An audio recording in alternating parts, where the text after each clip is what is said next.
In the given figure below, ABC a triangle with AB equals to 9 and AC equals to 11 and E is the midpoint of BC.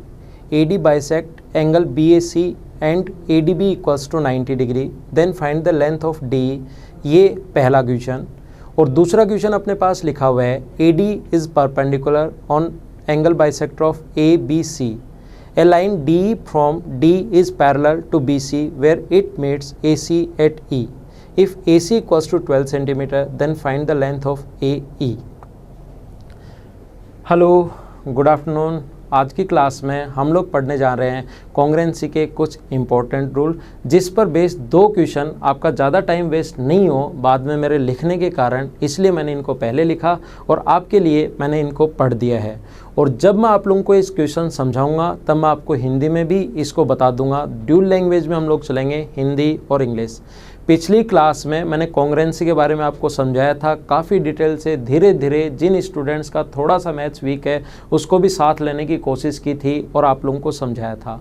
आज की class में हम लोग ये दो question करेंगे। इसका आप लोग दोनों का स्क्रीनशॉट ले सकते हो और अभी वीडियो पॉज कर इन दोनों क्वेश्चंस को करने की कोशिश कीजिए। आज की क्लास का हमारा जो मोटो होगा वो यही होगा कि इन दो क्वेश्चंस को हम लोग कैसे सोल्व करें। और मेरा पढ़ाने का तरीका आप लोगों को आप लोग जानते ही हो, हम लोग बेसिक पढ़ते हैं और बेसिक में भी किसी भी क्वेश्चन को आप लोग कितना फास्ट कर पाते हो वो चीज़ें मैं आपको सिखाने की कोशिश करता हूँ। ज्योमेट्री में ऐसा कभी नहीं करना, कहीं 30 डिग्री रख दिया, कहीं 60 रख दिया, कभी 90 मान लिया, कभी किसी को 2 डिग्री मान लिया, कभी कुछ मान लिया।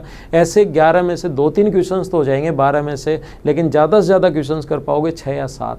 11 के 11 या आपको लगता है 12 के 12 क्वेश्चंस में करूं। और वो लोग जो तैयारी कर रहे हैं 200 आउट ऑफ 200 में से, तो उनको बेसिक सारी चीज़ें आनी चाहिए। इसका स्क्रीनशॉट आपने ले लिया होगा। तो अब हम लोग इसके बारे में पहले समझने की कोशिश करते हैं। आपके पास क्वेश्चन होना चाहिए। क्वेश्चन अगर नहीं होगा तो फिर समझोगे क्या? तो क्वेश्चन मैं बाद में वापस बोल दूंगा, लिखूंगा नहीं। क्वेश्चन आपके पास होना चाहिए। या तो आप यहाँ पर इसको पॉज करके एक बार क्वेश्चन लिख लो और उसके बाद वीडियो देखना शुरू करो।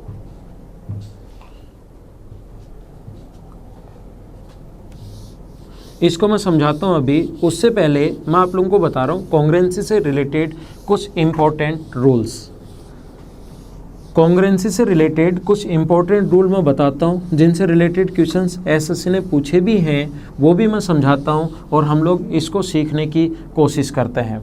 ध्यान देना सभी लोग बोर्ड पर और सीखने की कोशिश करना। यहाँ पर एक ट्रायंगल अपने पास आइसोसेलेस ट्रायंगल है। स्केलन ट्रायंगल में चारों सेंटर्स किस किस प्रकार से अलग अलग बनते हैं ये मैं आपको समझा चुका हूँ। स्केलन ट्रायंगल में चारों सेंटर्स अलग अलग कैसे बनते हैं ये पॉइंट मैं आप लोगों को समझा चुका हूँ। आज की क्लास में मैं आप लोगों को पढ़ाने वाला हूँ इक्विलैटरल ट्रायंगल और आइसोसेलेस ट्रायंगल में चारों सेंटर्स एक ही जगह किस प्रकार से बनेंगे वो आज की क्लास में हम लोग समझेंगे। पहले आप लोग इनका क्यों नहीं समझ पाते और कॉन्ग्रुएंसी पढ़ने के बाद ये ऐसा हुआ क्यों, ये सारी चीज़ समझ जाओगे आप लोग। इसलिए पहले मैंने कॉन्ग्रुएंसी पढ़ाया, उसमें जब ख़त्म किए थे चारों सेंटर्स उस टाइम मैंने बता दिया था कि स्केलन ट्रायंगल में चारों अलग अलग कैसे बनेंगे, यूलर लाइन क्या होती है वो मैंने बता दिया था। अब मैं आप लोगों को समझा रहा हूँ कि समद्विबाहु त्रिभुज आइसोसेलेस ट्रायंगल, ऐसा कोई भी ट्रायंगल जिसकी दो साइड इक्वल हों।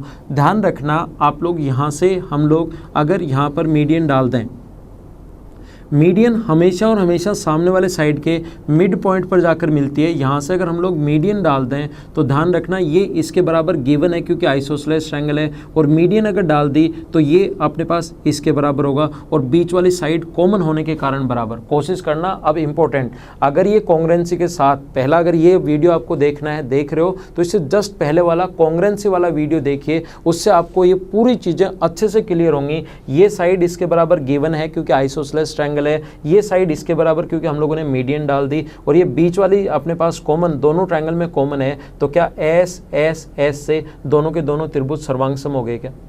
तीनों साइड बराबर, थोड़ी देर पहले ही समझाया, तीनों साइड बराबर होते ही दोनों के दोनों ट्रायंगल कॉन्ग्रुएंट हो गए। कॉन्ग्रुएंट हो गए तो ये एंगल इसके बराबर और ये एंगल इसके बराबर, तो क्या एंगल बाइसेक्टर भी हो गया क्या?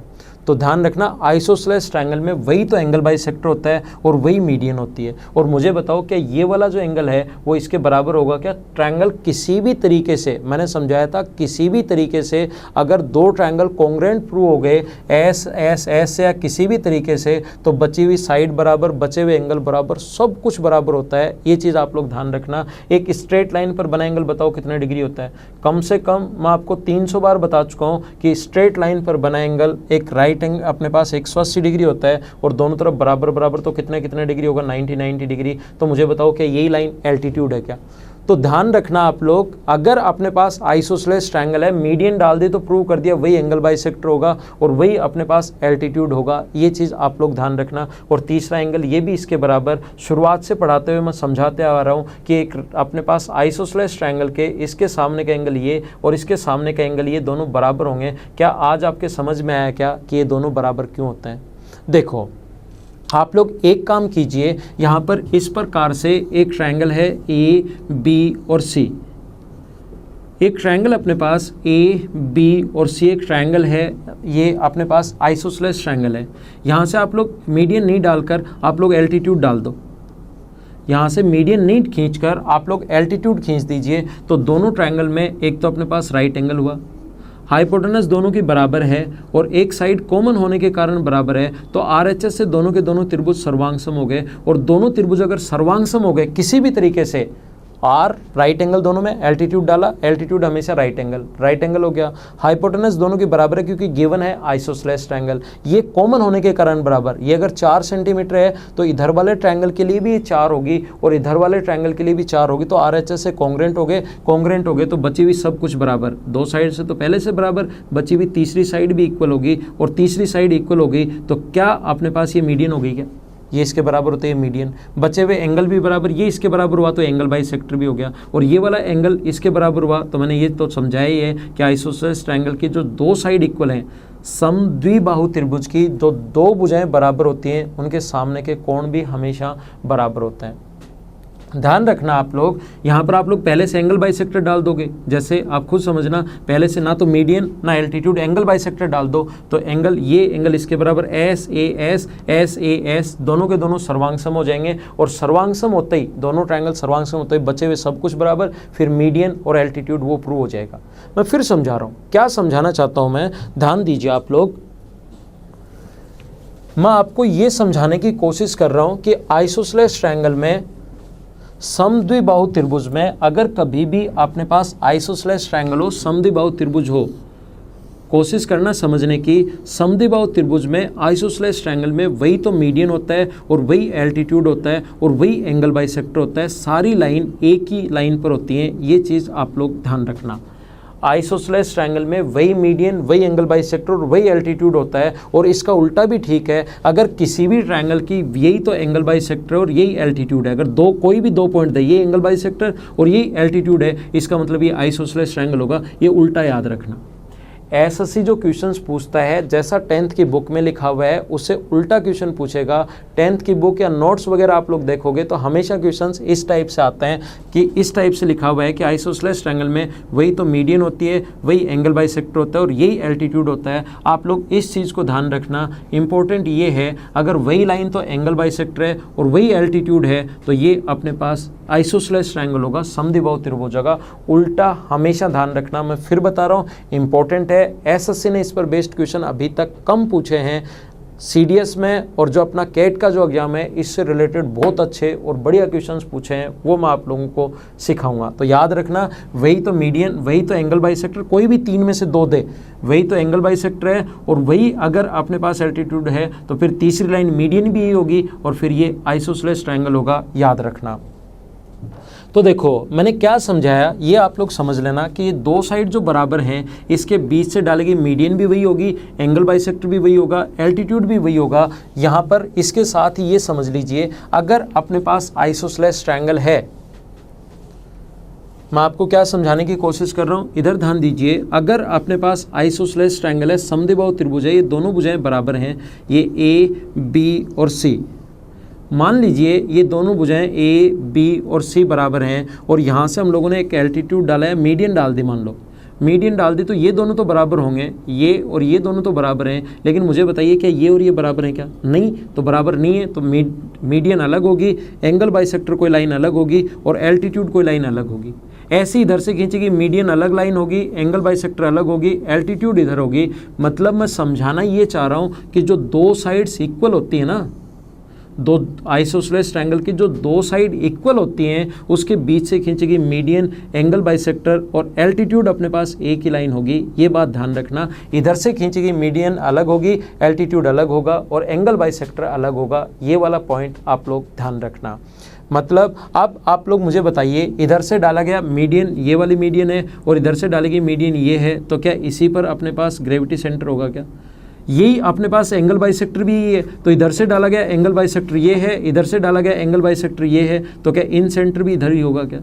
क्या यहाँ से डाला गया एल्टीट्यूड ये है, यहाँ से डाला गया एल्टीट्यूड ये है और ये तो एल्टीट्यूड सेम ही रहना है, तो क्या अपने पास यहाँ पर सरकम सेंटर होगा क्या? Side perpendicular bisector, side perpendicular bisector, side perpendicular bisector जहाँ पर मिलेंगे वहाँ एल्टीट्यूड जहाँ पर मिलेंगे वो तो ऑर्थो सेंटर, और साइड परपेंडिकुलर बाइसेक्टर जहाँ पर मिलेंगे वहाँ पर एक जगह हो जाएगा सरकम सेंटर। तो क्या इस लाइन पर, बाकी लाइन तो अलग अलग होंगी लेकिन ये लाइन फिक्स है, क्या चारों सेंटर्स एक ही लाइन पर होंगे क्या?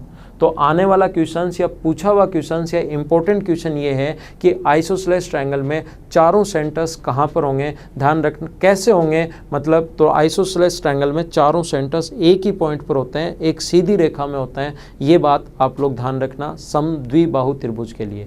समद्विबाहु त्रिभुज के लिए याद रखना, आइसोसेलेस ट्रायंगल में चारों जो सेंटर्स होते हैं एक स्ट्रेट लाइन पर होते हैं, कोलिनियर होते हैं, सीधी रेखा पर होते हैं। लिख सकते हो आइसोसेलेस ट्रायंगल में, जो स्टूडेंट साथ साथ नोट्स बना रहे तो वो लिख सकता है कि आइसोसेलेस ट्रायंगल में चारों सेंटर्स एक ही लाइन पर होते हैं, चारों सेंटर्स कोलिनियर होते हैं, एक सीधी रेखा में होते हैं, एक स्ट्रेट लाइन पर होते हैं।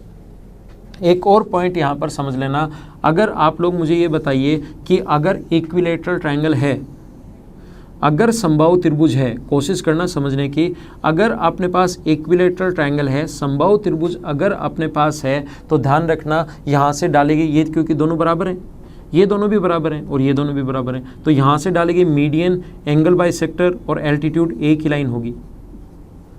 ये दोनों भी इक्वल हैं और दो लाइन इक्वल होते हैं, उसके बीच से खींचेगी मीडियन, एंगल बाइसेक्टर और एल्टीट्यूड एक ही लाइन होगी। ये दोनों भी अपने पास इक्वल है तो यहाँ से खींचेगी median, angle bisector, altitude, side perpendicular bisector, सब एक ही लाइन होंगी। जब लाइन ही अगर फिक्स हो गई कि सारी लाइन एक ही होती है, एंगल बाइसेक्टर, एल्टीट्यूड, मीडियन सारी एक ही लाइन होती है सभी तरफ से, तो क्या मुझे बताओ एंगल बाइसेक्टर मिलने पर इन सेंटर मिलता है क्या?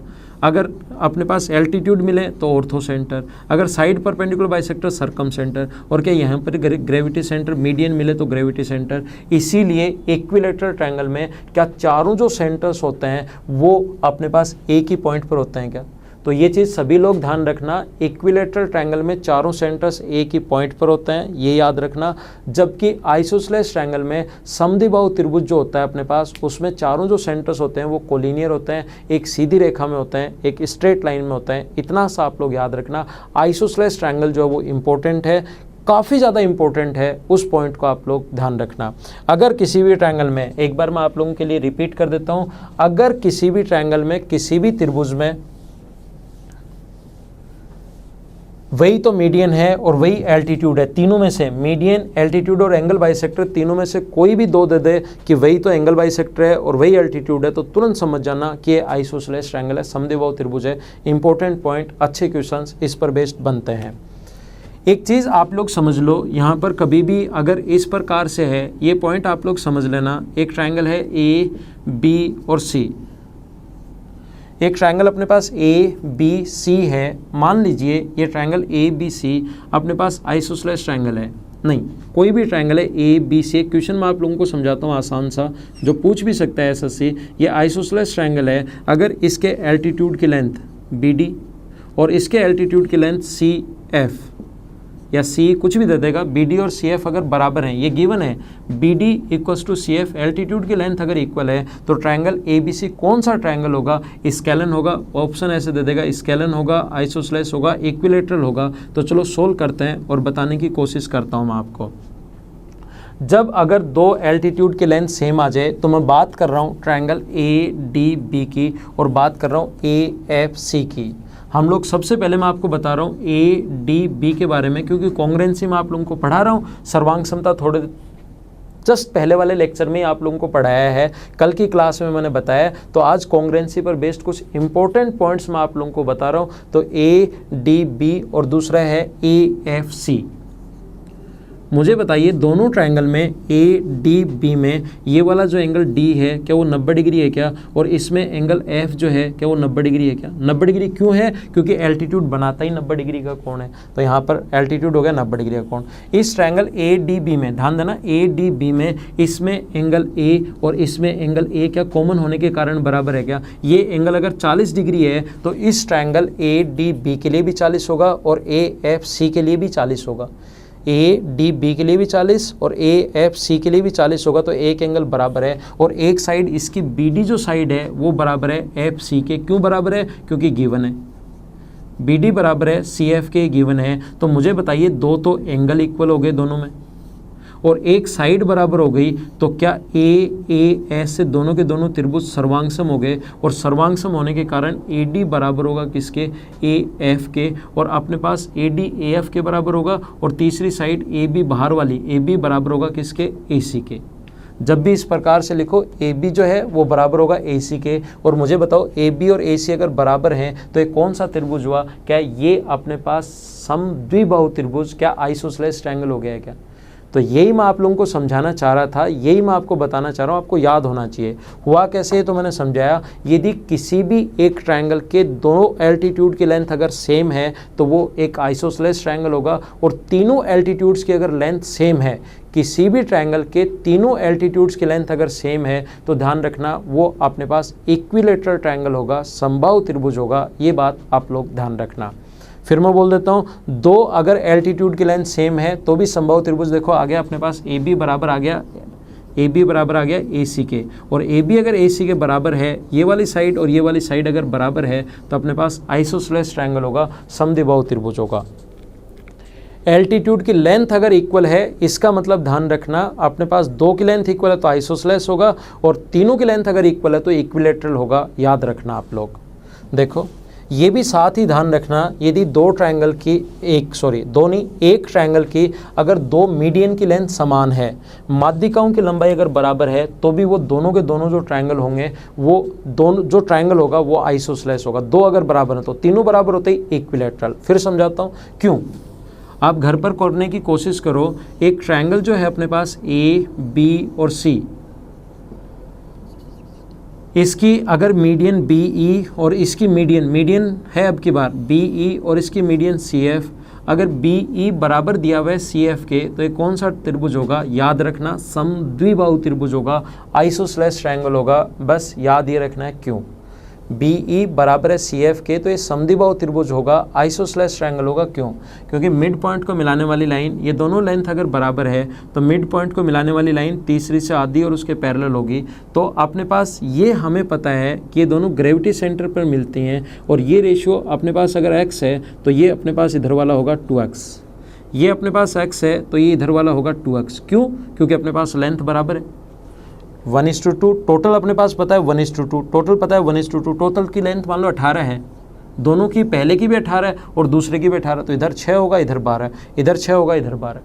समझ आया है क्या आपको। अगर लेंथ बराबर है और रेशियो भी अगर बराबर है तो ये लेंथ अपने पास x 2x, इधर वाले की लेंथ भी बराबर है और रेशियो बराबर होना चाहिए तो x और 2x, टोटल 3x मान लो, 18 नहीं मानना, टोटल 3x, तो ये भी टोटल 3x होगा। और मैं आपको समझाते हुए आ रहा हूँ कि इधर जो अपने पास इस प्रकार से रेशियो 2:1 का होता है, रेशियो 2:1 का होता है, तो 3x को 2:1 में बांटोगे तो 2x और x, 2x और x। देखो अब ये अपने पास क्या, मुझे ये बताइए क्या वर्टिकली अपोजिट एंगल बराबर होते हैं क्या। तो ये वाली जो साइड है वो तो इसके बराबर, ये वाली जो साइड है वो इसके बराबर, और वर्टिकली अपोजिट एंगल बराबर होते ही हैं। तो एस ए एस से दो तो साइड बराबर और इंक्लूडेड एंगल बीच का कोण भी बराबर है, तो क्या दोनों के दोनों ट्रायंगल कॉन्ग्रुएंट हो गए क्या। पहला मैंने रूल, सबसे पहला रूल यही बताया था कि दो साइड और इंक्लूडेड एंगल अगर बराबर है तो कॉन्ग्रुएंट होंगे, और कॉन्ग्रुएंट अगर होंगे तो क्या ये वाली साइड यहाँ से यहाँ तक और ये वाली साइड यहाँ से यहाँ तक क्या बराबर आ गई क्या। मिड पॉइंट तक अगर बराबर है, ये क्योंकि ई मीडियन थी, मिड पॉइंट तक ये मान लो y है तो ये भी y होगा। तो मिड पॉइंट तक अगर y है तो ऊपर वाला कितना हुआ, ये भी y, और ये अगर मिड पॉइंट तक y है तो ये भी y, तो टोटल कितना आ गया 2y, और टोटल कितना आ गया 2y। तो ध्यान रखना अपने पास 2y और 2y, इसका मतलब अपने पास दोनों के दोनों जो अपने पास ट्रायंगल हो दो अपने पास दोनों जो साइड्स होंगी वो इक्वल होंगी, एस ए एस से कॉन्ग्रेंट हो गया, और कॉन्ग्रेंट होते ही अपने पास ये साइड इसके बराबर, ये साइड इसके बराबर, और साइड इक्वल होते ही इस ट्रायंगल की जो दोनों साइड्स होंगी वो इक्वल होंगी, और दोनों साइड्स इक्वल होते ही ये जो त्रिभुज होगा समद्विबाहु त्रिभुज होगा। मैं याद रखना बता रहा हूँ, क्यों हुआ ये तो एक बार अगर नहीं समझ में आए तो इसको वापस देखना, लेकिन याद रखना एक त्रिभुज की दो माध्यिकाएं अगर बराबर हैं तो समद्विबाहु त्रिभुज, एक त्रिभुज के दो एल्टीट्यूड अगर बराबर हैं तो समद्विबाहु त्रिभुज, एक त्रिभुज की तीनों माध्यिकाएं बराबर हैं तो इक्विलेटरल, एक त्रिभुज के तीनों एल्टीट्यूड बराबर हैं तो इक्विलेटरल ट्रायंगल। ये आप लोग याद रखना।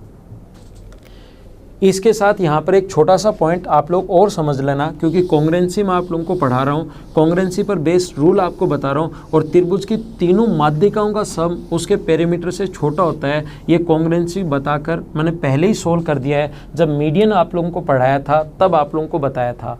यहाँ पर एक पॉइंट छोटा सा ध्यान रखना सभी लोग, यहाँ पर ये याद रखना कि एक ट्रायंगल है ए बी और सी। राइट एंगल ट्रायंगल की सबसे बड़ी जो साइड होती है वो अपने पास, राइट एंगल जो ट्रायंगल है उसकी सबसे बड़ी जो साइड होगी वो अपने पास होगी कर्ण या हाइपोटेनस। तो इस ट्रायंगल ए डी सी में सबसे बड़ी साइड सी होगी, तो हम लोग लिख सकते हैं ए सी जो है या ए डी जो है, ये ए से डी तक, ए डी जो है वो छोटा होगा किससे, ए सी से। ए डी जो है वो छोटा होगा किससे, ए सी से, ध्यान रखना। दूसरा, इधर वाले ट्रायंगल में ए डी बी में 90 डिग्री के सामने वाली साइड बड़ी, तो ए डी जो होगा वो अपने पास छोटा होगा किससे, ए बी से। 90 डिग्री के सामने वाली जो साइड होती है वो हमेशा सबसे बड़ी साइड होती है किसी भी ट्रायंगल में, ध्यान रखना आप लोग। यहाँ पर ये एक और अगर एल्टीट्यूड डाल दें बी ई, तो देखो 90 डिग्री के सामने बी सी है, तो बी ई छोटा होगा किससे, बी सी से, और बी ई छोटा होगा किससे, ए सी से। ये एक और यहाँ से अगर मिला दें तो ये अगर एल्टीट्यूड है सी एफ, तो ध्यान रखना है 90 डिग्री ए सी छोटा होगा अपने पास किससे, सी एफ से। ए सी जो है, ए सी बड़ा होगा ना, सी एफ 90 डिग्री के सामने ये ए सी है, तो सबसे बड़ी साइड 90 डिग्री के सामने वाली होती है, तो सी एफ इसी तरीके से लिख सकते हैं, छोटा होगा ए सी से, और ऐसे ही लिख सकते हैं सी एफ जो है वो छोटा होगा किससे, बी सी से। इन सभी को अगर ऐड करोगे तो 2 बार तो ए डी आ जाएगा, 2 बार बी ई आ जाएगा, और 2 बार सी एफ आ जाएगा, और उधर वालों को अगर आप लोग ऐड करोगे तो 2 बार अपने पास ए बी, 2 बार अपने पास बी सी, और 2 बार अपने पास सी आ जाएगा। 2 से 2 कट गया। जैसे आपने याद किया था कि त्रिभुज की तीनों माध्यिकाओं का सम उसके परिमाप से छोटा होता है, ऐसे याद कर लीजिए ट्रायंगल के तीनों एल्टीट्यूड्स का सम भी उसके पेरीमीटर से हमेशा छोटा होगा। ये दूसरा पॉइंट आप लोग यहाँ पर याद कर लीजिए। अब देखो, आपको एक इम्पॉर्टेंट पॉइंट जो आज की क्लास में मैंने बताया, यदि किसी भी ट्रायंगल की वही लाइन तो मीडियन है और वही लाइन अगर एल्टीट्यूड है, इसका मतलब वो आइसोसेलेस ट्रायंगल होगा। ये बात आप लोग ध्यान रखना, ये पॉइंट मैंने समझाया। अब इस पर बेस्ड मैं आपको 2 जो क्वेश्चन शुरुआत में आप लोगों को लिखवाए थे, वीडियो पॉज करके आपने करने की कोशिश की होगी, हो सकता है आपने कर लिए हो सकता है आपको नहीं आए हों, लेकिन हम लोग उसमें क्या अप्रोच लगाएंगे, बेसिक तरीके से भी आप लोग क्वेश्चन को फास्ट कर सकते हो। कैसे, ध्यान दीजिए। देखो एक बार मैं फिर बता रहा हूँ, हम लोग, क्योंकि आपका टाइम भी इम्पोर्टेंट है, मेरा टाइम भी इम्पोर्टेंट है, और यूट्यूब पर जो डेटा डलता है वो भी इम्पोर्टेंट है, इसलिए हम लोग इस चैनल पर ऐसे मतलब 3 मिनट पढ़ाया, 5 मिनट पढ़ाया और उसके बाद ऐसे ही बातें करने के बजाय यहाँ पर जितना ज़्यादा हम लोग पढ़ाई करेंगे उतना ज़्यादा हम लोग पढ़ेंगे। ऐसा नहीं होगा कि एक क्वेश्चन करवाते टाइम फिर बातें शुरू, हम लोग सिर्फ और सिर्फ पढ़ाई पर ध्यान रखेंगे। तो जो सीरियस कैंडिडेट हैं इसको पढ़ने के लिए सिर्फ वो लोग ही इस पर जुड़ें। देखिए क्वेश्चन नंबर अपने पास है 36। बातों के बजाय सिर्फ और सिर्फ हम लोग अपनी जो क्लास मैं आपको करवाऊंगा उसका क्वेश्चन 36 है, लेकिन आपका क्वेश्चन एक ही है। ये अपने नोट्स हैं, आप लोगों को मिल जाएंगे। क्वेश्चन नंबर आप लोग एक बार एक ही मान लीजिए।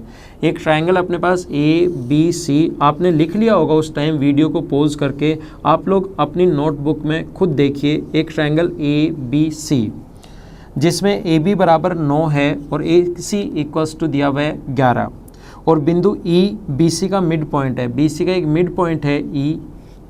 यहाँ पर इसने कहा है बी सी का मध्य बिंदु है, ए डी कोण बी ए सी का कोण समद्विभाजक। ए डी जो है वो बी ए सी का जो कोण समद्विभाजक है, यहाँ पर इसने लिखा है अपने पास इसके कोण समद्विभाजक को यहाँ पर मिलता है, यहाँ पर 90 डिग्री। BAC का कोण समद्विभाजक जो है AD, और इसको मिलता है अपने पास BD को,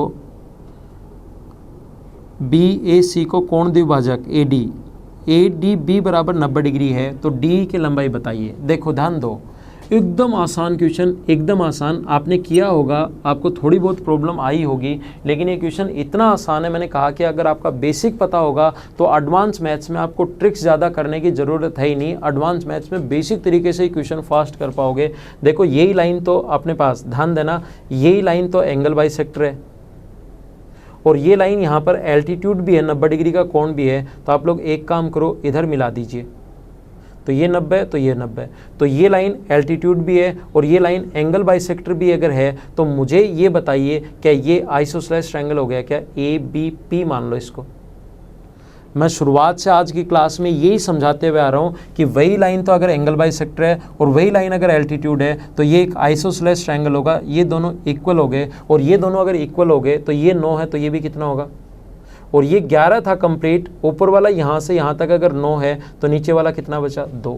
और यही लाइन अगर एंगल बाइसेक्टर और यही एल्टीट्यूड है तो क्या ये लाइन मीडियन भी होगी क्या?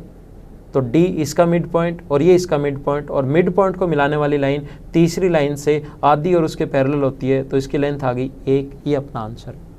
मैं फिर समझा रहा हूँ, बहुत इंपॉर्टेंट, बहुत अच्छा, बहुत आसान क्वेश्चन, जो काफ़ी सारे स्टूडेंट्स जब भी मैं क्लास में करवाता हूँ नहीं कर पाते। ध्यान रखना कि एक ही पॉइंट आप लोगों को याद रखना है जो आज की क्लास में मैंने आपको समझाया। अगर वही लाइन तो मीडियन है, या वही लाइन तो एंगल बाइसेक्टर और वही एल्टीट्यूड है, तो वही लाइन मीडियन भी होगी। पहला तो ये रिजल्ट, और दूसरा ये रिजल्ट, ये आइसोसेलेस ट्रायंगल भी होगा।